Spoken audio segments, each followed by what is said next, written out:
Medicine में अपन कवक जनित रोग पढ़ रहे थे। इसमें पिछली क्लास में अपन ने स्टार्ट किया था रिंगवर्म,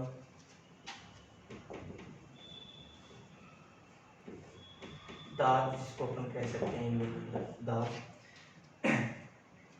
इसकी एटियोलॉजी अपन ने देख ली थी। विभिन्न प्रकार के कारक हैं, फंगस हैं जो इस रोग के लिए जिम्मेदार होते हैं। अलग अलग पशुओं के अंदर अलग अलग रोग कारक हो सकते हैं, उन चीज़ों के बारे में अपन ने देख लिया था। इसके बाद में अपन ने देखा था एपिडेमियोलॉजी, इसका फैलाव किस प्रकार होता है। इसका फैलाव जो होता है वो डायरेक्ट कॉन्टेक्ट से भी हो सकता है और इनडायरेक्ट कॉन्टेक्ट से भी हो सकता है। डायरेक्ट कॉन्टेक्ट का मतलब होता है कि अगर स्वस्थ पशु किसी संक्रमित पशु के संपर्क में आता है तो डायरेक्ट कॉन्टेक्ट से इसकी स्किन के ऊपर इसके स्पोर जा सकते हैं। या अपन कह सकते हैं कि इनडायरेक्ट रूप से कैसे, जैसे कि मान लो किसी संक्रमित पशु का कोई बर्तन, जो पशुशाला में बर्तन होते हैं दूध निकालने के अलग अलग, सही है, तो कोई भी जो निर्जीव वस्तु है वो अगर किसी स्वस्थ पशु रोगी पशु के संपर्क में आती है और वही वस्तु किसी स्वस्थ पशु के संपर्क में आ जाती है तो वो जो स्पोर होते हैं वो इस निर्जीव वस्तु के द्वारा एक स्वस्थ संक्रमित पशु से स्वस्थ पशु के अंदर पहुंच जाते हैं। इस वजह से भी यह रोग हो सकता है। ये एक प्रकार का त्वचा स्नेही कवक होता है, त्वचा के ऊपर अपना प्रभाव दिखाता है। त्वचा की जो केराटिनाइज जो स्किन होती है, त्वचा होती है, लेयर होती है, उसके ऊपर अपना प्रभाव दिखाते हैं और उसके ऊपर अपना प्रभाव दिखा के कई प्रकार के लक्षण उत्पन्न करते हैं। इसके बाद अपन ने देखा था रोगजनकता।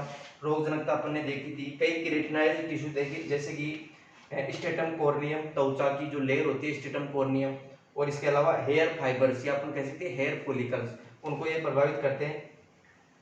प्रभावित करने के बाद ये शाखा के रूप में वृद्धि करते हैं। जिस स्थान पर ये रहते हैं वहां पे शाखा के रूप में वृद्धि करते हैं और सेंटर के अंदर जो है वो ऑक्सीजन की अनुपस्थिति की वजह से सेंटर के कवक मरते जाते हैं और जो परिधि के कवक होते हैं वो ऑक्सीजन की उपस्थिति में शोषण करते हैं और आगे से आगे बढ़ते जाते हैं। इसी प्रकार आपने देखा होगा कि कई कभी दांत किसी पशु के या मानव के जो होता है तो आपने देखा होगा पहले छोटा सा था, बाद में धीरे धीरे अगर उसका इलाज नहीं किया गया तो बड़ा हो जाता है। बड़ा क्यों हो जाता है? क्योंकि जो इसके कवक है वो परिधि की तरफ गति करते रहते हैं और पीछे वाले कवक मरते जाते हैं और आगे वाले कवक शोषण करते रहते हैं और आगे से आगे बढ़ते रहते हैं। इस वजह से इसका फैलाव बढ़ता जाता है। या अपन कह सकते हैं कि त्वचा में नमी और क्षारीयता, त्वचा में नमी और क्षारीयता इस रोग को बढ़ावा देती है। इस दाद को या फंगल डिजीज को जो नमी के अंदर अगर ज़्यादा मॉइस्चर उपस्थित है, ज़्यादा नमी उपस्थित है, वो ये अपन कह सकते हैं कि क्षारीयता ज़्यादा उत्पन्न करती है, ज़्यादा इस रोग को बढ़ावा देती है। तो अपन कह सकते हैं जो बच्चे होते हैं उनके अंदर सीबेसियस ग्लैंड होती है, त्वचा की ग्रंथि, वो अधिक विकसित नहीं होती है। इस वजह से जो दाद होते हैं वो ज़्यादा बच्चों के अंदर ज़्यादा होते हैं। जो वयस्क हो जाते हैं उसके अंदर सीबेसियस ग्लैंड एक्टिव हो जाती है और पसीने के साथ वो अम्ल भी स्रावित करती है, जिस वजह से इस रोग को फैलने से रोकती है। कौन? सीबेसियस ग्लैंड से उत्पन्न होने वाला अम्ल। तो अपन कह सकते हैं कि नमी और क्षारीयता इस रोग को बढ़ावा देती है और ड्राइनेस से सूखा और अम्ल जो है इस रोग को रोकने का काम करते हैं। इंक्यूबेशन पीरियड इसका 2 से 4 सप्ताह तक होता है। मतलब जब स्पोर स्किन के ऊपर प्रवेश करते हैं उसके 2 से 4 सप्ताह बाद में इसके लक्षण प्रकट होते हैं। 2 से 5 महीने पर ये स्वतः ही ठीक हो जाता है। अगर जल्दी ठीक करना है तो इसका ट्रीटमेंट आवश्यक हो जाता है। ये अपन ने पिछली क्लास में देख लिया था। नेक्स्ट अपन स्टार्ट करते हैं लक्षण, इसके क्लिनिकल साइन।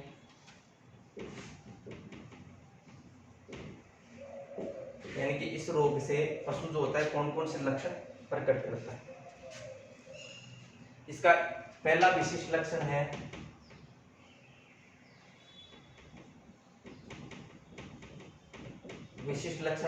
पहला विशिष्ट लक्षण जिसको देख के ही अपन पहचान सके कि ये दाद है।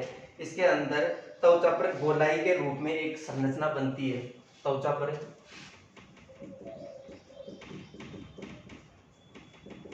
गोलाई के रूप में एक संरचना का निर्माण होता है, इसे अपन क्या कहते हैं? दाद।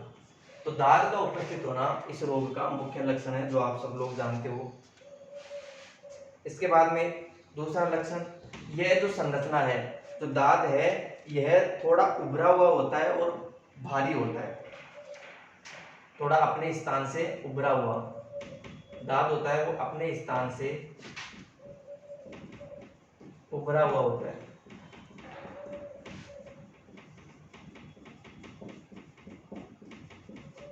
अपने स्थान से उभरा हुआ होता है। अगला इसका लक्षण क्या हो गया? जिस स्थान पर दांत का निर्माण होता है उस स्थान पर बाल धीरे धीरे झड़ने लग जाते हैं। उस स्थान पर जो बाल जो होते हैं वो धीरे धीरे झड़ने लग जाते हैं।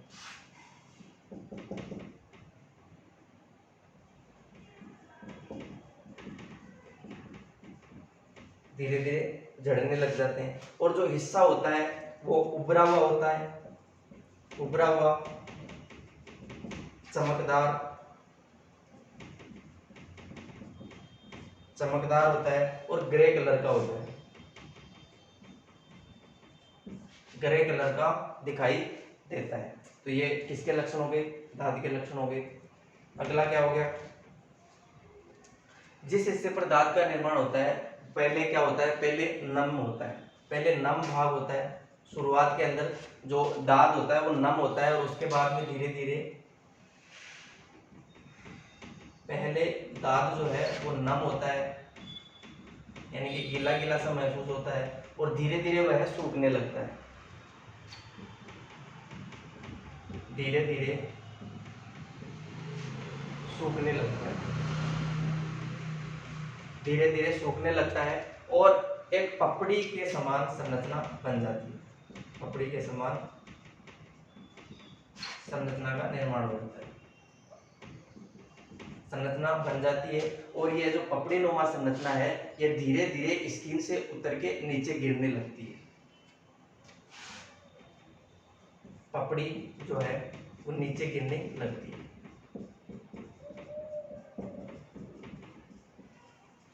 धीरे धीरे नीचे गिरने लगती है।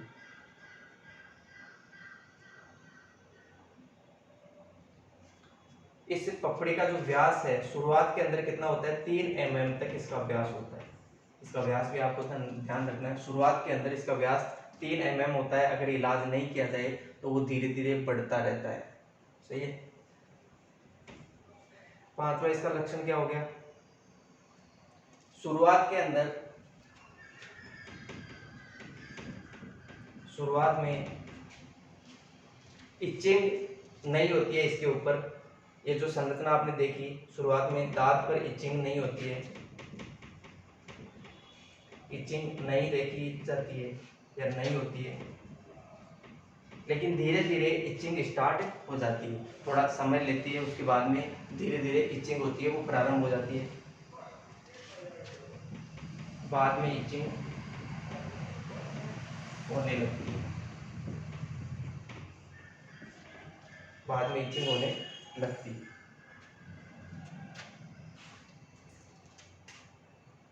ये तो हो गए दांत के लक्षण। अब ये जो दांत है पशु में कौन कौन से स्थान पर बनते हैं? अलग अलग पशुओं के अंदर इनके अलग अलग स्थान है जिनके ऊपर ये सबसे ज्यादा प्रभावी होते हैं। उस स्थान के ऊपर जो कि अपन देख लेते हैं।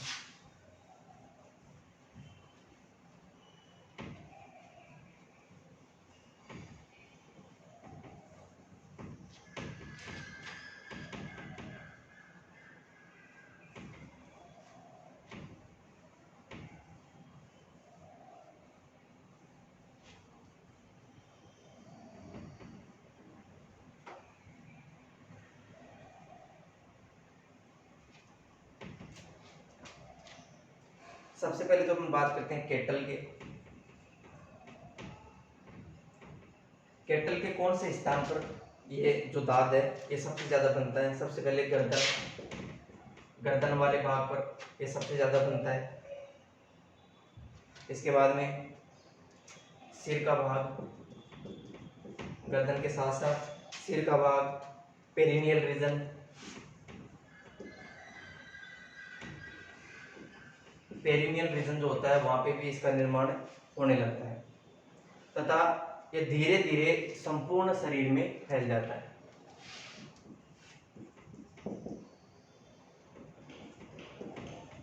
धीरे धीरे संपूर्ण शरीर में।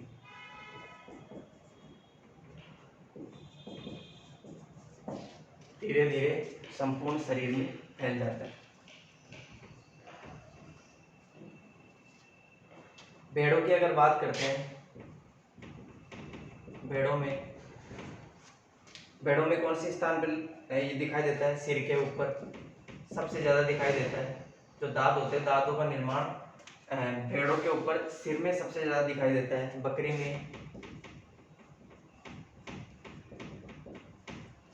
में इसके संपूर्ण शरीर में कहीं भी हो सकता है। बकरी में संपूर्ण शरीर में कहीं भी हो सकता है।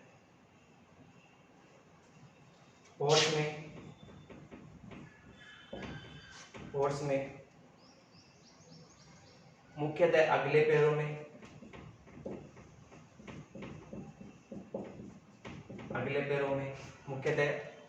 में ये दिखाई देता है। अगले पैरों में, इसके अलावा ट्रंक रीजन में, रंप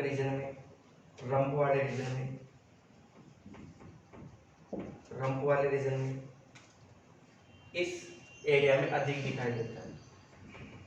लेकिन अगर बात करते हैं पिछले पैरों की, सिर और गर्दन में कम दिखाई देते हैं। पिछले पैरों में, सिर में, गर्दन में, इनमें कम दिखाई देते हैं।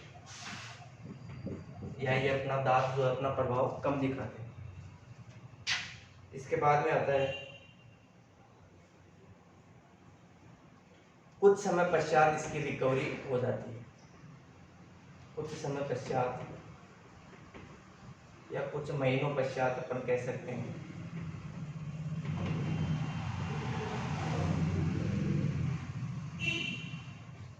इसकी रिकवरी हो जाती है।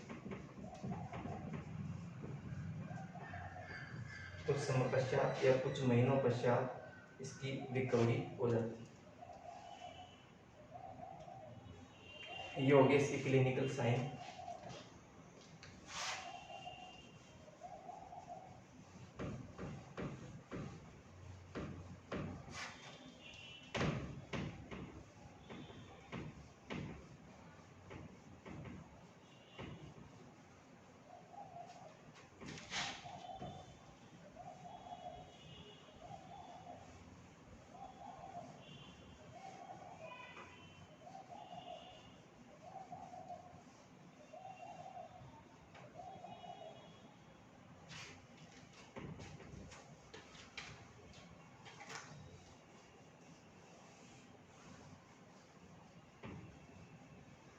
इसके बाद में आता है डायग्नोसिस।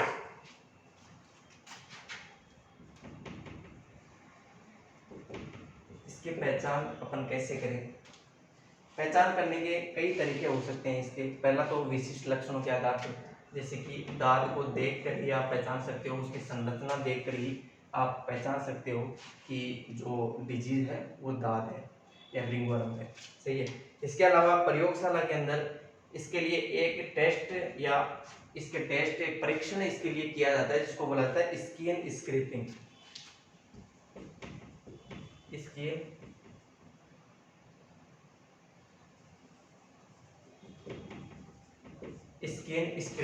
स्किन स्क्रैपिंग का मतलब क्या होता है? जिस स्थान पर दाग है उस स्थान के ऊपर की जो पपड़ी होती है उसको हटाया जाता है। उसको हटा के उसको एक पॉलीथीन के अंदर रखा जाता है। पॉलीथीन को अंदर रख के उसको लेबोरेटरीज के अंदर भेजा जाता है।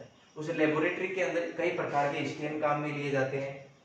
जैसे कि अपन बात करते हैं, इसको स्किन को स्क्रैप करके रगड़ के जो भी टिश्यू आता है अलग होता है उस स्किन से, उसको किस में ले जाके जा सकते हैं अपन? 20% NaOH के सॉल्यूशन में उसको उसको ले जा सकते हैं, या KOH के सॉल्यूशन में इसमें लेबोरेटरीज तक स्किन सॉल्यूशंस के अंदर ले जाया जाता है। अब आगे अपन लेबोरेटरी के अंदर ले जाते हैं तो कई प्रकार के स्टेन इसके लिए काम में ले सकते हैं। Lactophenol cotton blue stand,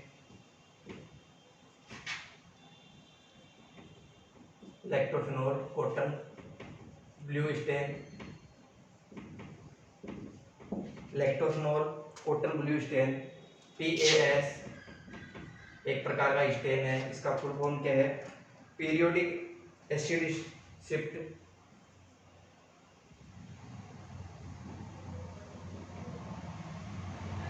periodic acid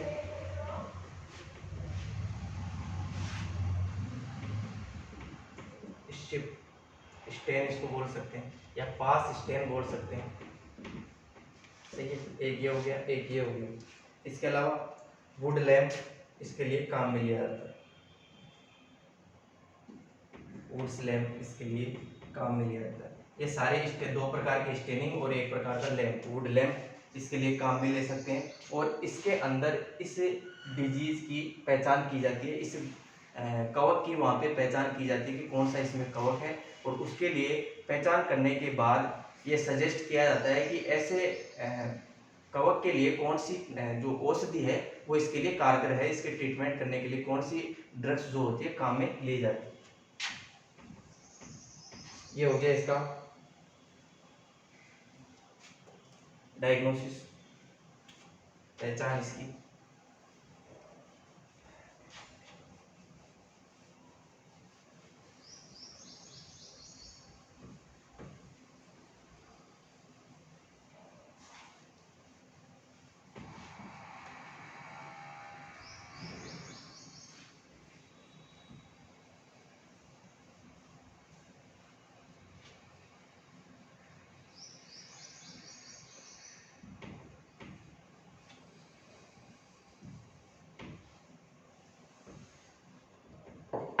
next आता है इसके अंदर विभेदीय पहचान,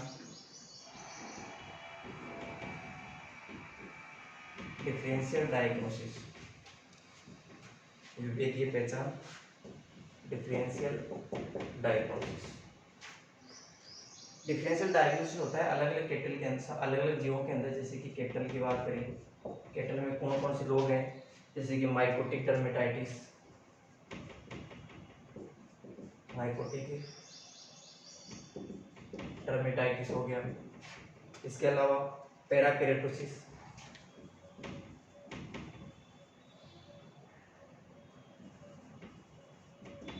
पैराकेरेटोसिस हो गया। इसके अलावा स्कॉर्पियोटिक मेंज, सॉरी सार्कोप्टिक मेंज जिसको बोलते हैं,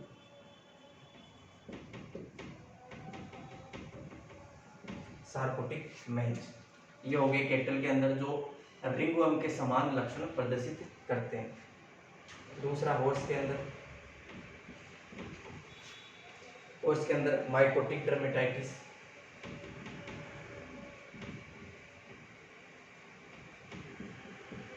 माइकोटिक डर्मेटाइटिस और अदर स्किन डिजीज,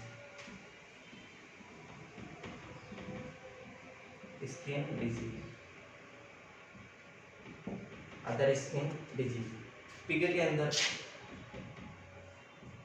सुअर के अंदर एक्सुडेटिव एपिडर्माइटिस,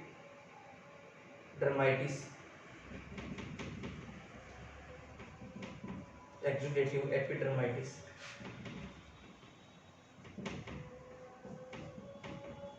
एक्सुडेटिव एपिडर्माइटिस। इसके अलावा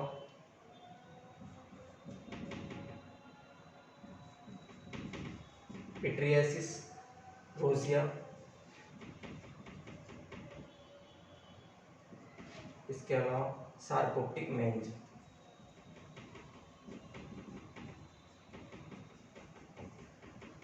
सार्कोप्टिक मेंज ये अलग अलग प्रकार के डिजीज हैं जो रिंगवर्म के समान अपने लक्षण प्रदर्शित करते हैं।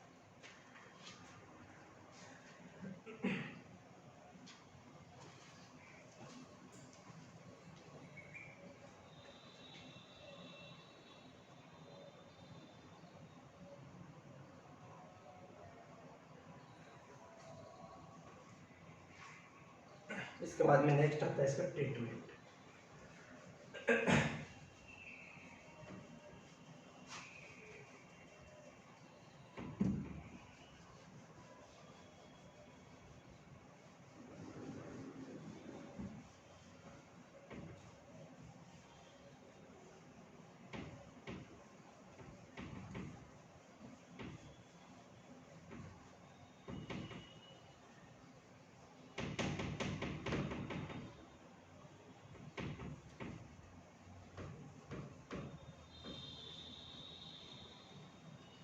इसका ट्रीटमेंट जो है थोड़ा लंबा चौड़ा है, तो ध्यान से देखना। सबसे पहले तो ट्रीटमेंट की बात करें तो ट्रीटमेंट जो है इसका, ये डिजीज ऐसा है जो कुछ समय बाद में खुद ही ठीक हो जाता है, सही है। इसका ट्रीटमेंट इसलिए करते हैं ताकि इस रोग को फैलने से रोक सकें और जल्दी से इसका जो उपचार किया जा सके, जल्दी से पशु को राहत दी जा सके। इसके लिए अलग अलग प्रकार के ट्रीटमेंट किए जा सकते हैं। जैसे कि सबसे पहले तो क्या करना चाहिए, इसके शरीर के ऊपर जितने भी जो ये लीजन्स हैं, सही है, जितनी भी पपड़ियां हैं उसको ब्रुश से हटा देना चाहिए, सही है। ब्रुश रगड़ के पूरे शरीर के ऊपर जितनी भी पपड़ियां हैं उनको हटा देना चाहिए और हटाने के बाद उनको जला देना चाहिए, क्योंकि इनके अंदर जो है वो फंगस उपस्थित है, इनके अंदर कवक उपस्थित है और कवक की उपस्थिति जो है वो दूसरे रोगों को भी संक्रमित है।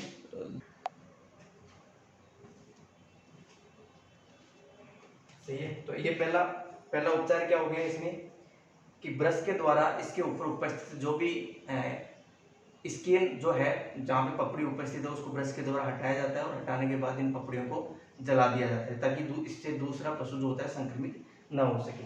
इसके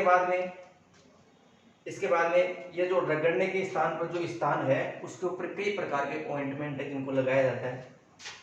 दूसरा उपचार हो गया, कई प्रकार के ऑइंटमेंट या कई प्रकार के सॉल्यूशन है जिनको इसके ऊपर रगड़ा जाता है। किसके ऊपर, जो दांत का लीजन्स है उसके ऊपर रगड़ा जाता है। जैसे कि अपन बात करते हैं weak solution of iodine,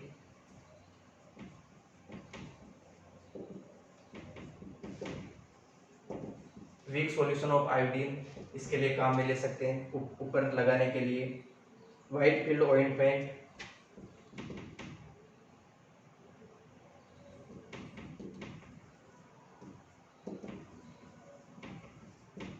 white field ointment 10% ammoniated mercury solution,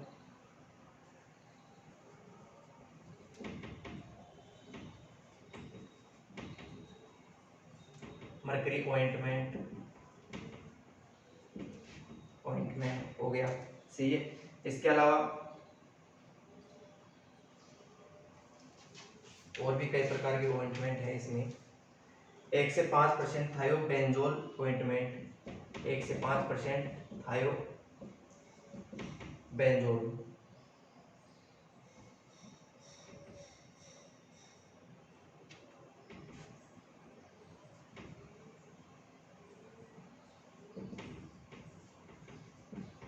ointment. इसके अलावा एंटीबायोटिक्स कौन कौन सी एंटीबायोटिक काम में ले सकते हैं, नाटामाइसिन, सही है, नाटामाइसिन हो गया। इसके अलावा नैनोमाइसिन, ये 2 प्रकार के एंटीबायोटिक काम में ले सकते हैं।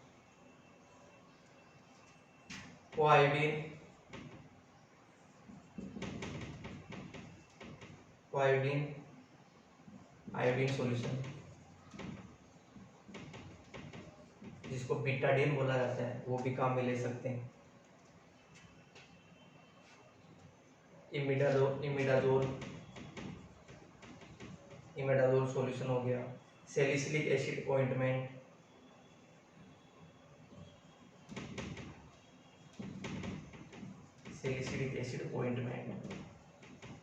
ये अलग अलग प्रकार के ऑइंटमेंट हैं जिनको काम में लिया जा सकता है, सही है। इसके अलावा ये रगड़ने के साथ साथ तीसरा, कई प्रकार के अगर ज़्यादा पशु हैं जिनको एक एक करके ये दवाइयाँ लगाना असंभव है, तो इसके लिए ये सारे जो भी मैंने आपको ये ऑइंटमेंट बताए इनका सॉल्यूशन भी आता है। इनके सॉल्यूशन को क्या किया जाता है, पशुओं के ऊपर स्प्रे कर दिया जाता है। जो भी घाव है उनके ऊपर स्प्रे कर दिया जाता है एक एक करके। अगर ज़्यादा पशु हैं, एक एक लगाना मुश्किल है, तो स्प्रे के द्वारा भी इनको लगाया जा सकता है।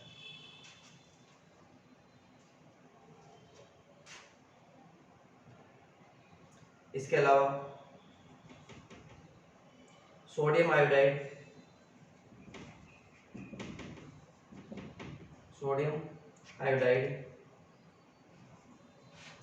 इसका 1 ग्राम पर 14 kg बॉडी वेट, इसका 1 ग्राम पर 14 kg बॉडी वेट आईवी लगाया जाता है। क्या लगाया जाता है? आईवी इसको दे सकते हैं। इसके अलावा ओरली भी दिया जा सकता है, जैसे कि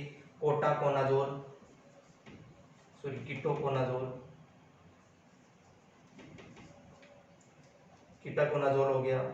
इसके अलावा ग्रेशियोफुल्विन,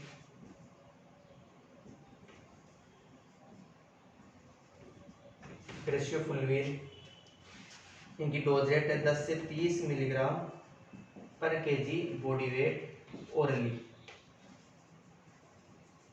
दी जा सकती है। ये हो गया इसका ट्रीटमेंट, जिसके अंदर ये इतने सारे प्रकार के ऑइंटमेंट का हम ले सकते हैं। अगर इनको लगाना मुश्किल है एक एक करके, तो इनके क्या होते हैं, सॉल्यूशन भी आते हैं जिनको स्प्रे के अंदर स्प्रे द्वारा इनको छिड़का जा सकता है घाव के ऊपर। सोडियम आयोडाइड, जिसको 1 ग्राम 14 kg बॉडी वेट के हिसाब से आईवी इसको दी जा सकती है।